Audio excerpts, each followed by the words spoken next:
A peace deal, signed, announced, celebrated as a turning point. Days later, Iranian forces hit a commercial ship in the Strait of Hormuz. That's not a hypothetical. That's happened more than once in this exact war. Today I'm going to walk you through the actual timeline, what the peace offer really said, what happened to break it, and why "hit them now" became the real, on-the-record response from Washington, rather than just an angry phrase in a headline. Stick with me through this one, because by the end I'm going to show you that this exact sequence, peace offered, ship bombed, immediate retaliation, has actually happened at least twice in this war already. And I think that repetition tells you something far more important than any single incident could on its own. Ryan here, Max Afterburner, former F-15E combat pilot, former F-16 Thunderbird, flying airliners these days. This is a story about broken trust, and I think the timeline itself tells you more than any single dramatic moment could. Let's walk through it carefully, because a pattern this consistent deserves more than just a reaction to whatever happened most recently. Let's start with the peace deal itself, because you need to understand exactly what was actually promised before you can understand exactly what got broken, and I think the specific language used at the time genuinely matters here. On June 17th, the United States and Iran signed a memorandum of understanding, negotiated with the help of outside mediators after weeks of quiet diplomacy following the war's opening phase. According to Time magazine's reporting, Trump had previously described that agreement as one that achieves, quote, everything we set out to accomplish, ending the current conflict, reopening the Strait of Hormuz, and preventing Iran from obtaining a nuclear weapon. Everything.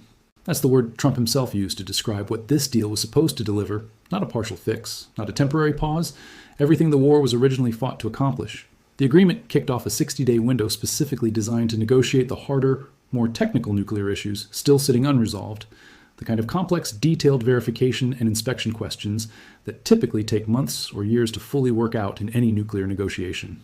60 days. A real, structured timeline, not a vague promise, an actual framework with an actual clock attached to it, giving both sides a concrete deadline to work toward rather than an open-ended, indefinite ceasefire. This wasn't even the first time this exact pattern played out either, and I think knowing that history changes how you should read everything that came after it. Back on April 8th, according to a report from India's public broadcaster, Trump had announced an earlier 2-week ceasefire, calling it, quote, a big day for world peace. A big day for world peace. Those are his exact words, on the record, announced publicly, with all the optimism and fanfare you'd expect from a genuine diplomatic breakthrough. That April agreement was tied to Iran reopening the Strait of Hormuz, with the U.S. offering to help manage maritime traffic and stability during the pause, essentially proposing a cooperative arrangement rather than a purely one-sided demand.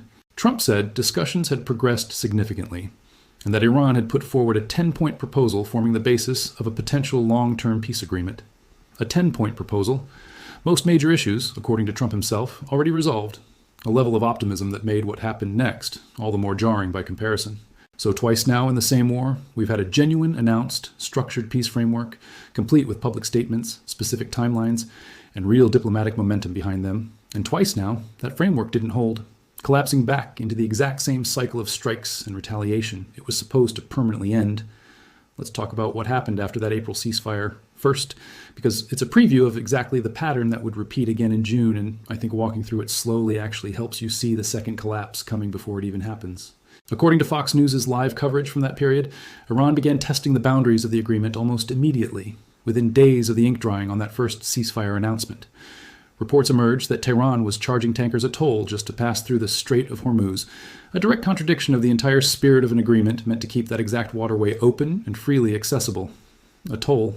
On a waterway, the ceasefire was supposed to keep open and free, imposed unilaterally by one side during the exact window both governments had just agreed to a pause specifically to avoid this kind of provocation. The Financial Times reported at the time that Iran planned to require ships to pay the cryptocurrency equivalent of $1 per barrel of oil on board during the exact window the ceasefire was supposed to be in effect. A detail that tells you this wasn't some accidental miscommunication. It was a deliberate, calculated policy decision made at a governmental level. Trump's response was immediate and public. He posted directly to Truth Social, warning Iran that it was doing, quote, a very poor job, dishonorable some would say, of allowing oil to go through the Strait of Hormuz. He added, that is not the agreement we have. Not the agreement. His own words, describing his own deal already being violated within days of signing it, a level of frustration you could feel directly through the specific word choices he used in that post. That first ceasefire eventually collapsed entirely, but not before Trump had already threatened something much darker, a threat that genuinely alarmed America's own diplomatic partners in the region. According to the LA Times, Trump had warned that he would level what he called a, quote, whole civilization, unless Iran reopened the strait, a threat serious enough that Pakistan, acting as a mediator, personally asked for more time for diplomacy before that deadline hit. Read that again. A mediating nation asking for more time specifically because the alternative on the table was described as leveling an entire civilization, language dramatic enough that even a country actively trying to broker peace felt compelled to intervene and ask for a pause before that specific deadline arrived. That's how close this exact cycle came to spiraling out of control, the very first time it played out. And I think it's important context for understanding just how much pressure and how little margin for error has been sitting underneath every single one of these negotiations from the very beginning. This wasn't some low-stakes diplomatic hiccup. It was a genuine brush with an escalation serious enough to draw in outside mediators pleading for more time before a deadline that carried real existential weight behind it. Now let's fast forward to June, because this is where the title of this video actually comes from, and where the pattern repeated itself almost exactly, right down to the same sequence of events playing out in nearly the same order. According to NBC News' coverage from that period, a similar exchange of attacks took place in late June. An Iranian attack hit a commercial ship in the Strait of Hormuz. That was followed by U.S. military strikes in and around the strait. Iran then retaliated with attacks on Bahrain and Kuwait. Attack, strike, retaliation. The exact same sequence playing out for a second time, just weeks after the newest peace framework had been signed with genuine optimism on both sides. Then it happened again, even more directly, and this time with a real human cost attached to it. According to CNN's July 13th live coverage, Iran launched strikes at U.S. regional allies and said it had struck and disabled 2 vessels. It called, quote, rogue supertankers. Rogue supertankers. That's Iran's own language for describing commercial ships it decided to attack, a framing that casts the vessels themselves as the aggressor rather than acknowledging them as civilian commercial traffic caught in the middle of a geopolitical dispute. The UAE confirmed the human cost directly. Iranian missiles hit 2 of its tankers in Omani territorial waters inside the Strait of Hormuz, killing 1 crew member, 1 human being, dead. On a commercial tanker, inside, waters a peace agreement was supposed to keep safe. A real person with a name, a family, and a job, simply moving cargo through international waters when this exact cycle claimed their life. CNN reported that the ceasefire had, in their words, effectively collapsed at that exact point. Trump formally notified Congress that, quote, limited military action had resumed against Iran. Notified Congress. That's not a tweet. That's not a press conference soundbite. That's the formal legal process for informing the legislative branch that military action was underway again. A process with real constitutional weight behind it. CENTCOM's own naval blockade resumed at 4 p.m. Eastern that same Tuesday. Global oil prices surged more than 9% on the news alone, before a single additional shot was even fired after that announcement, purely on the market's reaction to the diplomatic collapse itself. 9%. In response to a diplomatic collapse, not a battle, a reminder of just how tightly global energy markets are watching every single development in this specific negotiation. There's also a wider regional dimension worth mentioning here too. That same CNN reporting noted Saudi Arabia and Yemen's Iran-backed Houthi rebels exchanged fresh strikes during this exact window, appearing to end what had been a de facto truce between those 2 parties, entirely separate from the main U.S.-Iran conflict. That's a good example of just how far this specific collapse rippled outward, destabilizing arrangements that weren't even directly part of the original ceasefire in the first place, drawing in yet another regional flashpoint that had previously stayed relatively contained. I think that ripple effect is worth sitting with for a second, because it shows this isn't just a 2-country story anymore, if it ever really was. Every time this specific cycle repeats, peace deal, violation, retaliation, the shockwaves seem to reach a little further outward than the time before, pulling in more countries, more armed groups, and more separate, previously managed tensions that suddenly find themselves destabilized by a collapse that technically had nothing to do with them in the first place.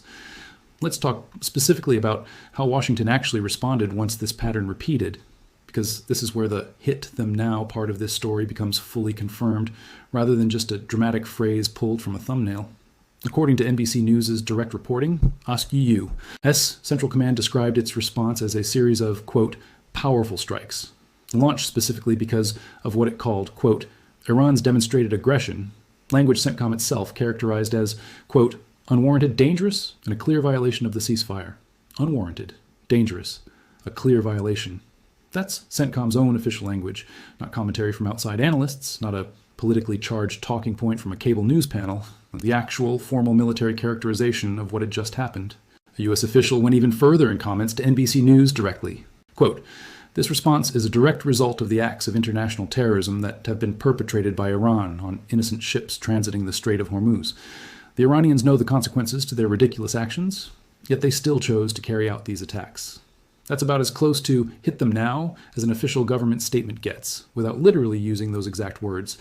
And I think it's worth noting how unusually direct and emotionally charged that specific quote is for an official government source speaking on the record. And they did hit back at real scale. According to CNN's reporting, after the ship attacks that Tuesday, the U.S. launched a fresh wave of strikes hitting 80 targets across Iran in a single operation. 80 targets. In direct, immediate response to the ship attacks, a scale of retaliation that tells you this wasn't a symbolic, restrained gesture. It was a genuine, substantial military operation. The Trump administration simultaneously reimposed sanctions on Iranian oil sales, sanctions it had specifically agreed to lift for 60 days as part of the original ceasefire deal just weeks earlier. Think about that reversal. An agreement made in good faith, undone within weeks, specifically because the other side broke its own end of the bargain first. A genuine diplomatic concession clawed back almost as quickly as it was granted. Iran didn't back down either. According to that same CNN reporting, Iran responded with attacks on 85 separate U.S. military targets in Bahrain and Kuwait, according to the IRGC's own statement. 85 targets. Iran's own claimed number, hitting 2 separate American partner nations simultaneously. A response that matched or even slightly exceeded the scale of the American strikes that provoked it. Jordan got pulled into this exact cycle too.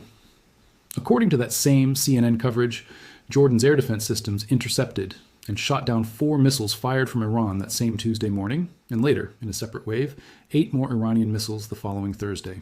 4 missiles. Then 8 more. 2 separate waves, hitting a country that isn't even the primary combatant in this entire war, absorbing real, sustained military pressure simply because of its geography and its role hosting American forces. The IRGC said it fired 10 ballistic missiles in that second wave specifically, targeting a U.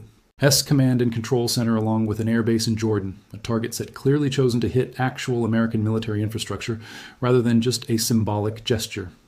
I want to pause here and give you my honest read on why this exact pattern, peace deal, violation, hit them now response, keeps repeating itself rather than actually holding after the first collapse. Because I think this is genuinely the most important analytical piece of this entire video.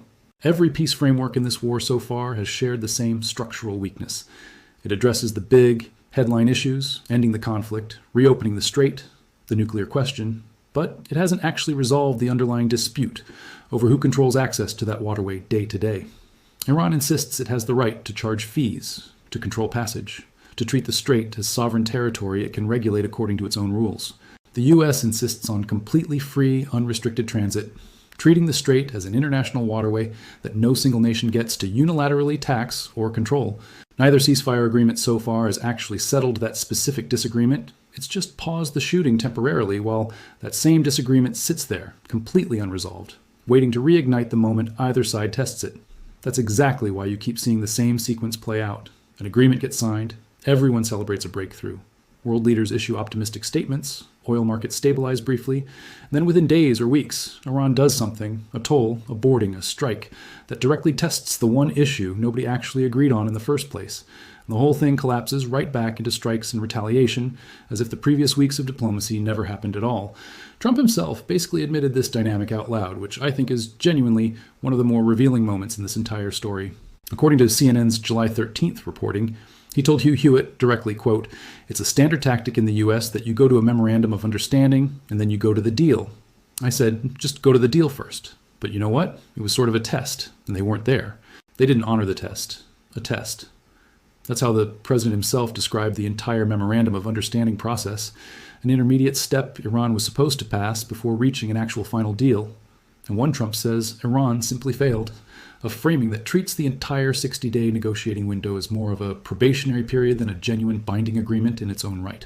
Iran's own leadership sees this completely differently, and I think it's worth giving you their side of it too, because that's what actually separates honest coverage from a one-sided narrative that only tells half the story. Iran's parliament speaker, Mohammad Bagher Ghalibaf, posted directly to social media during this exact collapse, writing, quote, "The era of bullying and extortion is over." Bullying and extortion.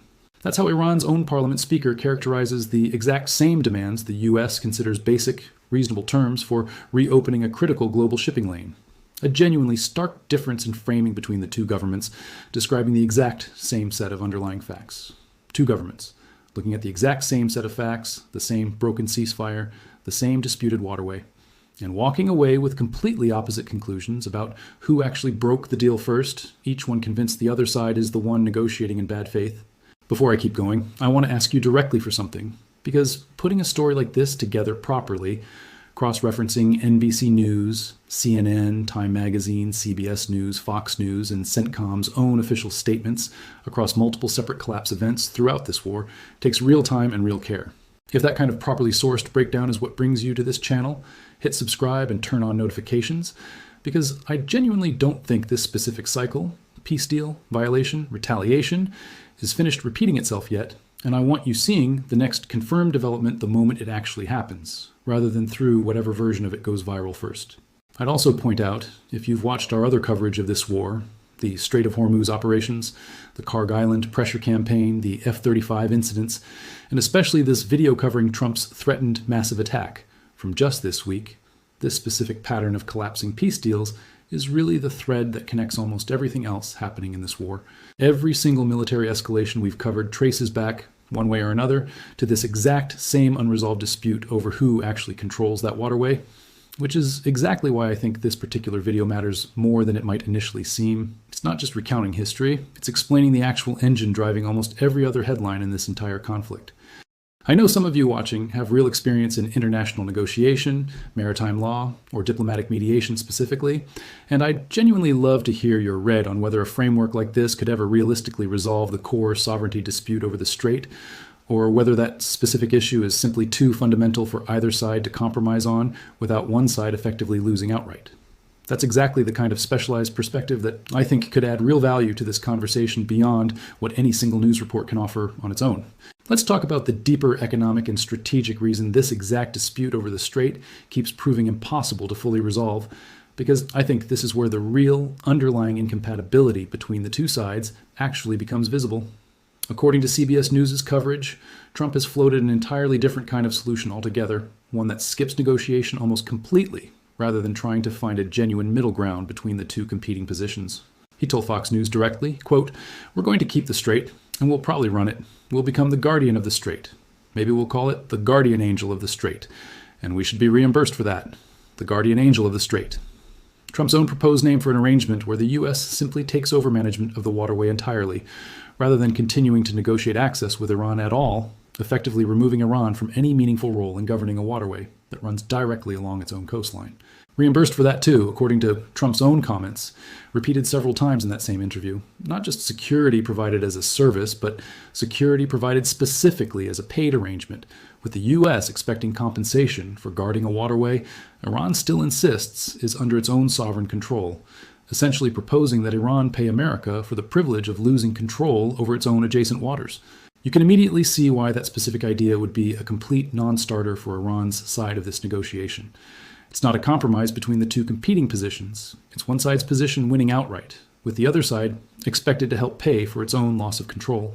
I don't think it's a coincidence that this exact proposal came up right around the same time this latest ceasefire was falling apart entirely, because it tells you something important about where American strategic thinking has actually been heading throughout this whole cycle of failed negotiations, growing increasingly comfortable with the idea that this dispute might never get resolved through mutual agreement at all. So where does that actually leave things right now? According to Time Magazine's most recent reporting, there's been no hasty retreat from weeks of escalating attacks between the U.S. and Iran, attacks that have destabilized global energy markets yet again.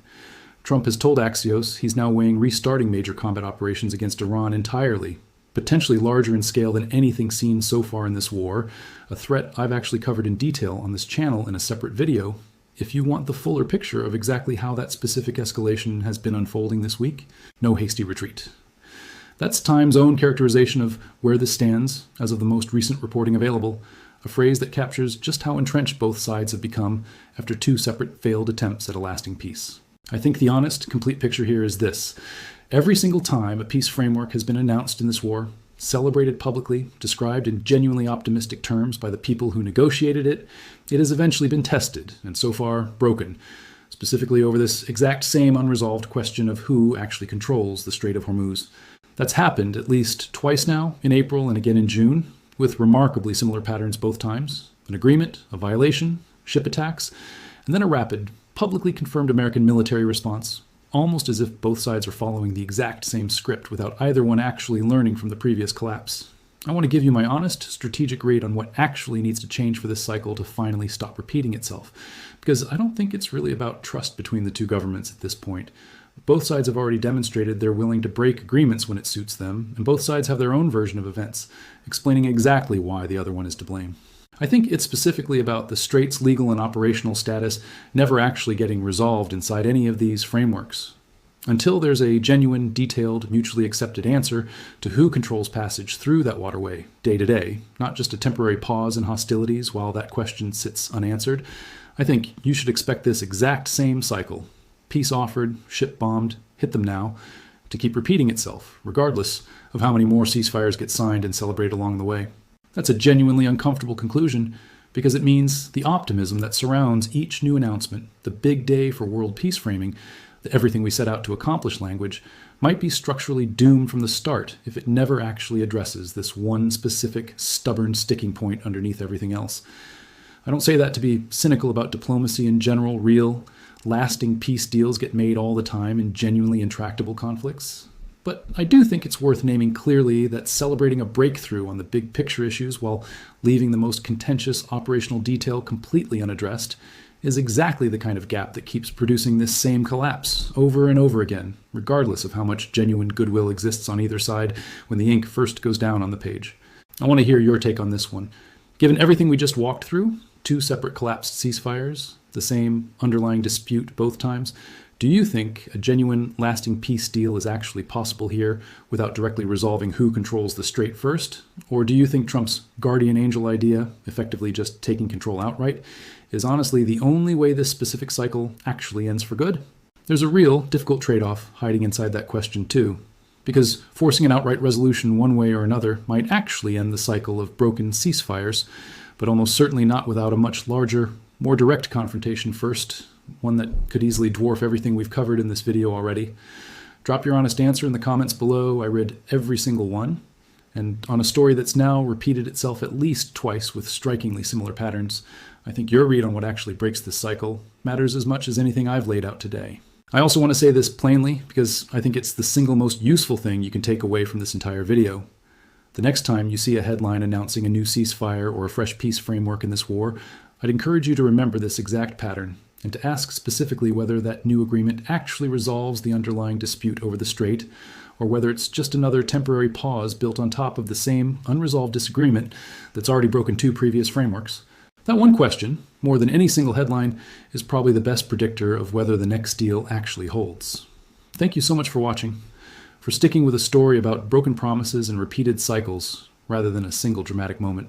Stories like this one, where the real insight comes from noticing the pattern rather than just reacting to the latest headline, are exactly why I do this the careful way instead of treating each new ship attack as some isolated, unprecedented shock. It would be a lot easier to make a video reacting purely to whatever the newest single incident happens to be, but I don't think that actually serves you well if you're trying to genuinely understand where this war is heading, rather than just staying reactive to whatever's trending in a given week. I think the pattern itself is really the story here, more than any individual ship attack or any single peace announcement on its own. Two ceasefires, two collapses, the same underlying dispute both times. That's not coincidence, and I don't think it's likely to be the last time this exact sequence plays out either, given that the core issue driving all of it, control over the Strait of Hormuz, still hasn't been genuinely resolved by anything either government has agreed to so far. I'll keep tracking this story closely. And if there's ever a framework that actually addresses that underlying dispute directly, rather than just pausing hostilities while it sits unresolved, you're going to hear about it here, with the same careful attention to the actual details that I've tried to bring to this entire video. Until then, I think the most honest thing I can tell you is to watch for exactly the pattern we walked through today the next time a new ceasefire gets announced, because I suspect it's going to matter more than the announcement itself. This is Ryan, also known as Max Afterburner, signing off, and I will see you in the next one.